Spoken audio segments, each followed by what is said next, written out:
சௌந்தரியம் அப்படின்னா என்னது? அழகுள்ளவர். அல்லேலூயா. இயேசு மனுஷனை பார்க்கிலும், இந்த உலகத்துல படைக்கப்பட்ட அத்தனை மனுஷனை பார்க்கிலும் மிக அழகுள்ளவர், சௌந்தரியம் உள்ளவர். அல்லேலூயா.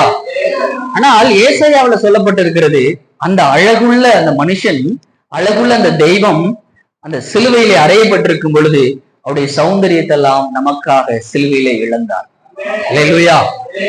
அவர் தன்னுடைய சரீரத்தில முழுவதும் காயங்களையும் வேதனைகளையும் அனுபவித்து சரீரம் முழுவதும் பீக்கப்பட்டு அவருடைய முக ரூபம் எல்லாம் மாறி இருந்ததாம்.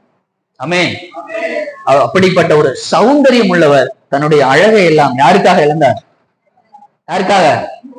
நமக்காக இழந்தார். அல்லேலூயா. சோ அப்படிப்பட்ட ஒரு மகிமை நிறைந்த தெய்வத்தை ஆராதிப்பதற்காக வந்திருக்கிறோம். அல்லேலூயா. அல்லேலூயா. சோ கர்த்தர் நல்லவர். நம்ம எப்போதும் நாம் ஆராதிக்கக்கூடிய தெய்வம் எப்படிப்பட்டவர்? அல்லேலூயா. நாம நல்லவங்களா? வருஷம் அடிச்சுட்டாரு இல்ல அப்படின்னு. அல்லேலூயா. நாம எப்படிப்பட்டவங்க? நன்மை தீமை, நமக்குள்ள நன்மையும் இருக்கு தீமையும் இருக்கு. பிசாசுக்குள்ள தீமை மட்டுமே இருக்கு. ஆனால் தேவன் எப்படிப்பட்டவர்? நன்மை மாத்திரம் நிறைந்தவர். அல்லேலூயா. அது எப்ப ஏதேன் தோட்டத்துல நன்மை தீமை அறியும் கனியை எப்ப புசிச்சானோ அதுல இருந்து மனுஷன் எப்படிப்பட்டவனா மாறிட்டான்? நன்மையும் தீமையும் உடையவனா மாறிட்டான். ரெண்டுமே அவனுக்குள்ள இருக்கு. அப்போ நன்மையும் தீமையும் உடையவர்கள் மனிதர்கள். ஆனால் நன்மை மாத்திரம் செய்கிறவர், நினைக்கிறவர், மற்றவர்களுக்கு அதை செய்யக்கூடியவர் யாருன்னா நம்முடைய தேவனாகிய கர்த்தர்.